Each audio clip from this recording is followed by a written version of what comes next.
बद्रीनाथ यात्रा का शुभारंभ।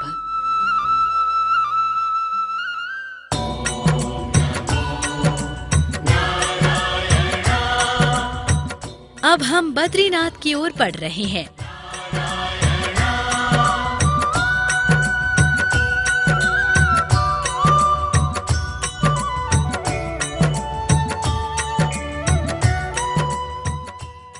यहाँ से विष्णु प्रयाग होते हुए श्रद्धालु बद्रीनाथ से 30 किलोमीटर दूर पांडुकेश्वर आते हैं।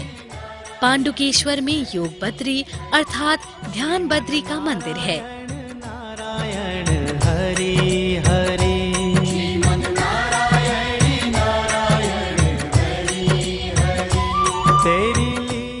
ये मंदिर पांडवों द्वारा बनाया हुआ एक प्राचीन मंदिर है। पांडु महाराज ने अपनी दोनों रानियों के साथ यहीं तपस्या की थी। पौराणिक महत्वों से निर्मित दोनों मंदिर वास्तुकला के उत्कृष्ट उदाहरण हैं। सबसे न्यारी न्यारी हरि हरि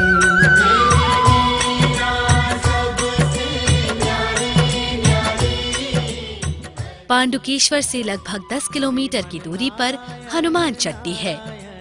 हरि हरि जय जय नारायण। यहाँ हनुमान जी का मंदिर है। कहा जाता है कि इसी स्थान पर हनुमान जी ने भगवान बद्रीनाथ जी की आराधना की थी, जिससे प्रसन्न होकर भगवान बद्री ने उन्हें शक्ति प्रदान की। आओ रे भक्तों दर्शन कर लो बद्रीनाथ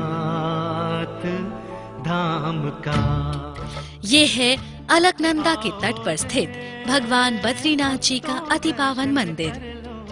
भारतवर्ष के अखंड 4 धाम द्वारका, रामेश्वरम, पुरी और बद्रीनाथ में बद्री धाम को सबसे अधिक महत्व दिया गया है। इसको बैकुंठ धाम के नाम से भी जाना जाता है।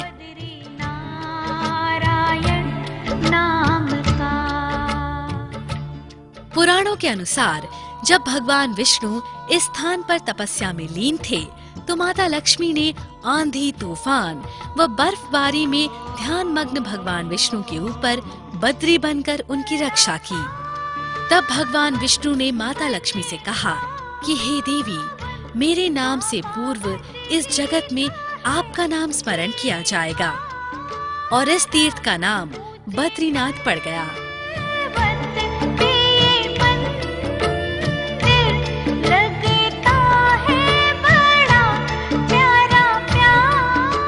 समुद्र तल से 9500 फुट की ऊंचाई पर नर नारायण पर्वतों के मध्य व अलकनंदा के तट पर स्थित बद्री धाम भगवान विष्णु का ऐतिहासिक एवं पौराणिक मंदिर है। आओ रे भक्तों दर्शन कर लो बद्रीनाथ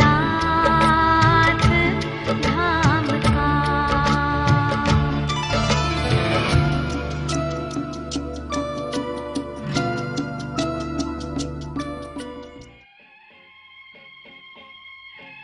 मंदिर के पास प्राचीन केदारनाथ मंदिर स्थित है।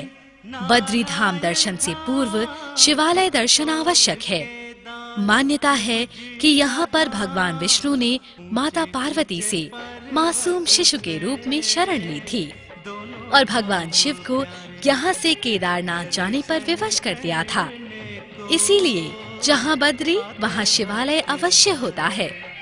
एक और बद्री नारायण धाम, एक और केदार शिव जी का धाम।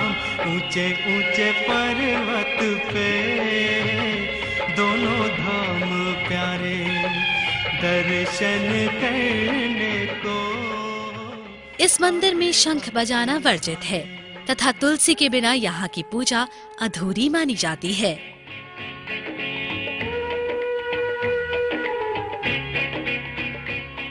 मंदिर के पास नारद शिला, नरसिंह शिला, वाराह शिला, गरुड़ शिला, मार्कंडेय शिला नामक 5 शिलाएं तथा तप्त कुंड व नारद कुंड 2 जल स्रोत हैं, जिनमें स्नान मात्र से श्रद्धालु पाप मुक्त हो जाते हैं। मंदिर से 200 मीटर दूरी पर ब्रह्म कपाली स्थित है, जहाँ पर पिंडदान से सारे पितरों को स्वर्ग प्राप्ति होती है। कहते हैं कि जब ब्रह्मा जी के 5वें सिर के रूप में कुदृष्टि का जन्म हुआ, तो भगवान शिव ने अपने त्रिशूल से उसका संहार कर डाला। तभी से ब्रह्मा जी पंचमुखी की जगह चतुर्मुखी हो गए। ब्रह्म हत्या के पाप से वो सिर शिव जी के त्रिशूल से चिपक गया। शिव जी के अत्यंत प्रयास के पश्चात अंततः वो 5वां कपाल बद्रिकाश्रम में अलकनंदा के समीप गिर पड़ा। तभी से ये स्थान ब्रह्म कपाली के नाम से जाना जाता है।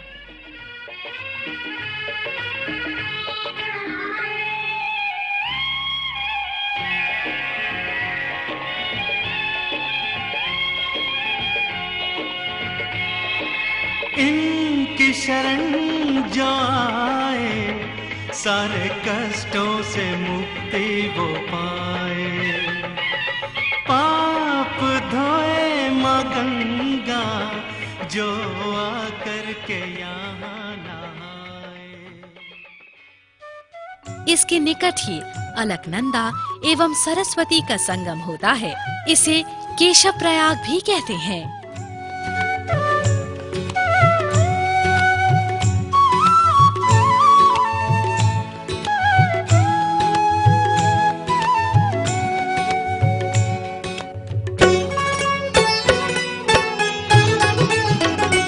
हरे कृष्णा। भीम पुल। इस पुल के बारे में ऐसी मान्यता है कि स्वर्गरोहण के लिए जब 5 पांडव द्रौपदी संग यहाँ आए थे, तब द्रौपदी सरस्वती नदी को पार नहीं कर पाईं।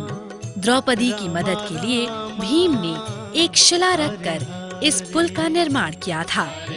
इसे इसीलिए भीम पुल के नाम से जाना जाता है।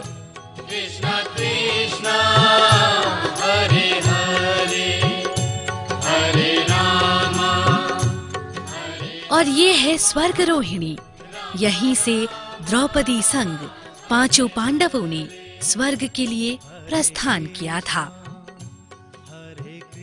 आदरणीय भक्तजनों, यात्रा के दौरान इन बातों का विशेष ध्यान दें। वाहन सावधानी पूर्वक चलाएं। यातायात नियमों का पालन करें। अपने साथ ऊनी कपड़े अवश्य रखें। अपने पास कुछ जरूरी दवाएं अवश्य रखें। किसी भी प्रकार के नशे से दूर रहें। सज्जनों, चारों धाम की यात्रा करने वालों का कल्याण होना निश्चित है।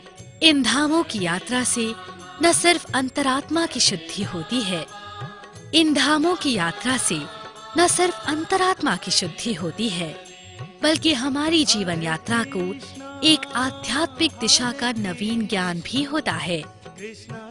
उत्तरांचल के इन चारों धामों को हमारा कोटि कोटि प्रणाम।